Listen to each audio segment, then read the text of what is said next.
DD किसान, बदलते भारत की शान।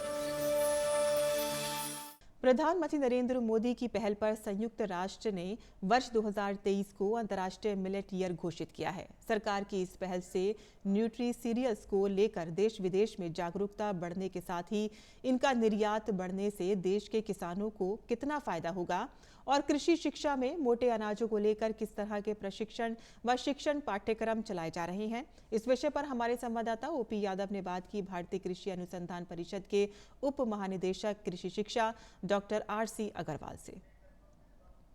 संयुक्त राष्ट्र संघ द्वारा मोटा अनाज 2023 वर्ष घोषित किए जाने से न केवल भारत बल्कि वैश्विक स्तर पर मोटे अनाजों की मांग बढ़ेगी और कृषि क्षेत्र में इसका किसानों को फायदा भी होगा।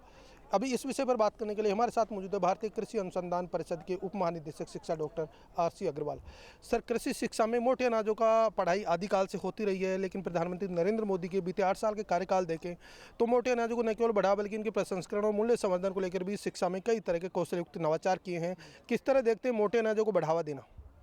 मोटे अनाजों को बढ़ावा देने के लिए हमने कई सारे प्रयास किए हैं।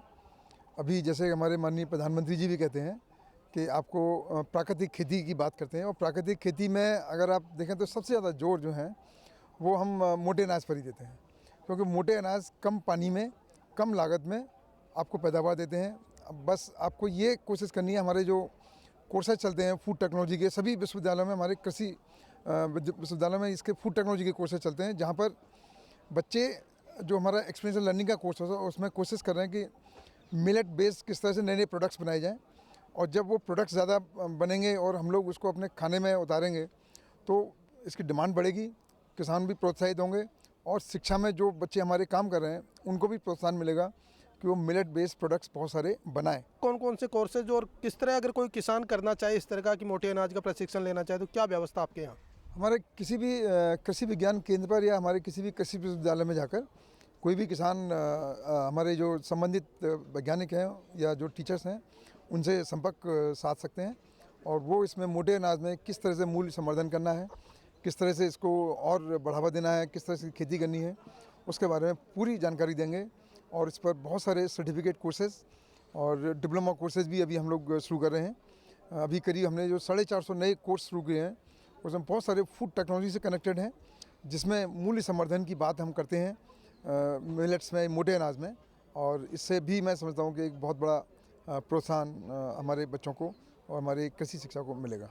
अंतर्राष्ट्रीय स्तर पर इसको बढ़ावा दिया जा रहा है, तो कहीं न कहीं जो विदेशी मेहमान हैं उनकी थाली तक मोटे अनाज पहुँचेंगे तो उनकी डिमांड बढ़ेगी और किसानों के लिए भविष्य की संभावनाएं भी बढ़ेगी। तो इससे कितना फ़ायदा भविष्य में देखते हैं?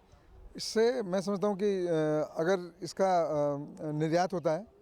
और निर्यात ज़रूर होगा, जो हमारे माननीय प्रधानमंत्री जी का सपना है कि इसका अंतर्राष्ट्रीय एक जो मिलेट ईयर घोषित किया है उन्होंने यूनाइटेड नेशंस के द्वारा, तो इससे सभी देशों में इसका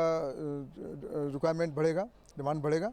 और उस डिमांड बढ़ने से हमारे, क्योंकि मिलेट्स में सबसे अच्छा उत्पादन भारतवर्ष में हो सकता है, तो भारतवर्ष में हमारे जो किसान हैं उनको भी प्रोत्साहन मिलेगा कि किस तरह से वो ज़्यादा इसका उत्पादन करें और ज़्यादा फ़ायदा लें और ज़्यादा से ज़्यादा लोगों को इसका हेल्थ बेनिफिट दे पाएँ। तो ये भारतीय कृषि अनुसंधान परिषद के उप महानिदेशक डॉक्टर आरसी अग्रवाल, जिनका मानना कि संयुक्त राष्ट्र संघ द्वारा 2023 को अंतर्राष्ट्रीय मोटा अनाज वर्ष घोषित किए जाने से एक और जहां मोटे अनाजों की वैश्विक स्तर पर मांग बढ़ेगी, वहीं दूसरी ओर रोजगार, व्यापार और कारोबार की संभावनाएं बढ़ने से किसानों और युवा उद्यमियों के लिए इसका फायदा भी होगा। मेरे सहयोगी कैमरामैन एम ए खान के साथ OP Yadav, DD news, Delhi. DD किसान, बदलते भारत की शान।